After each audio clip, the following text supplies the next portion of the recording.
Do I look comfortable? Well, it's a small change in environment.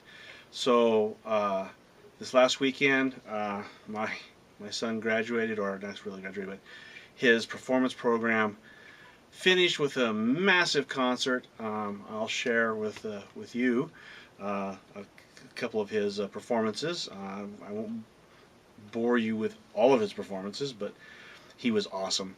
And but that means that now I do not have 3 hours of being in a car by myself to work on my books every weekend, which was actually kind of nice because it kind of gave me some focus time where I could sit down and kind of go through my notes and really think things through. So school's out for summer, as they say, and now I'm going to have to try and be a little bit more stringent at home with getting my time to work on some of this stuff. But so for today, I thought it would be kind of fun since I've been trying to figure out how to move forward on a couple of the plot items.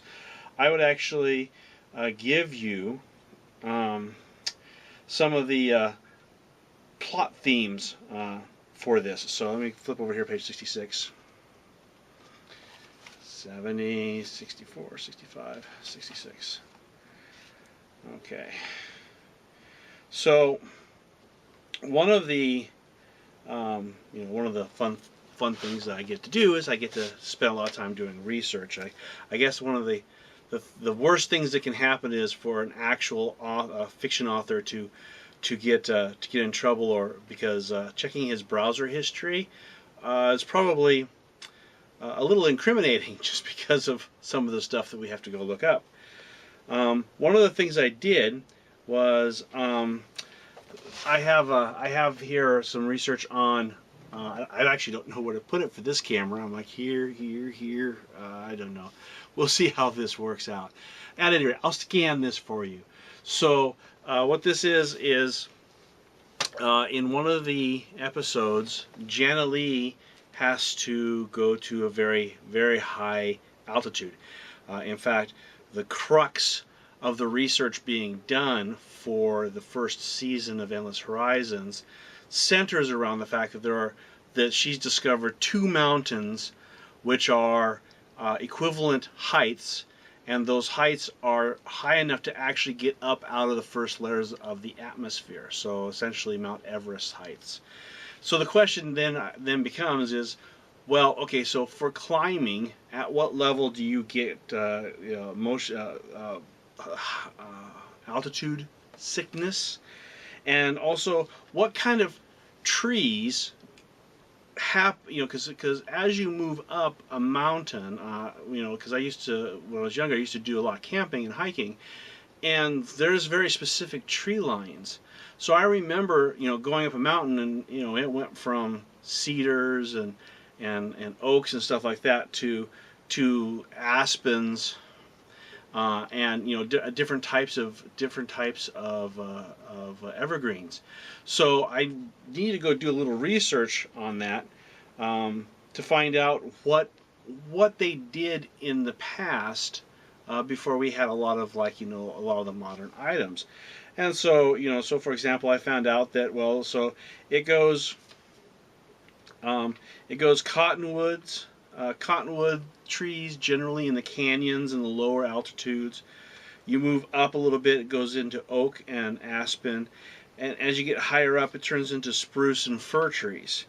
And that there's you can tell which ones are what by the scars in the bark, and that the bark tea is actually an old remedy, which is where we kind of got some stuff like aspirin from. Because if you take the bark from an aspen and you strip it and then you boil it and then you boil that down, that's actually a very excellent substitute for aspirin. In fact, I'm not quite sure if it has aspirin in it, but it reduces fever.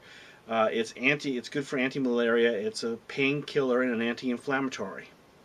So I'm thinking, well, that's very interesting to have. However, It's not modern medicine, so before you go boiling aspen bark, be warned that overdoses can cause sweaty skin, leading to rashes, a diminished vision loss, leading to blindness, loss of high frequency hearing, and reversible deafness. So you can actually be made deaf for a period of time from an overdose of this, but your hearing will return.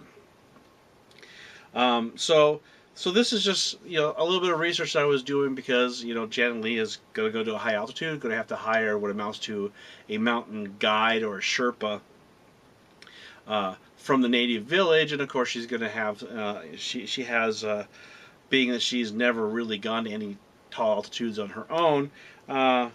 She's actually one of these individuals that suffers from altitude sickness. Which she's going to have to figure out how to overcome and become capable of dealing with it. So that's it for my update for this week. Got some outstanding stuff happening, and I'll talk to you again next week, and more good stuff to come. As I've actually got the stuff up, so we're doing good. It's having fun. Thank you very much. I really appreciate your patronage, and all of you people are just totally awesome.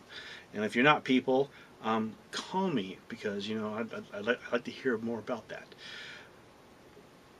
Bye bye.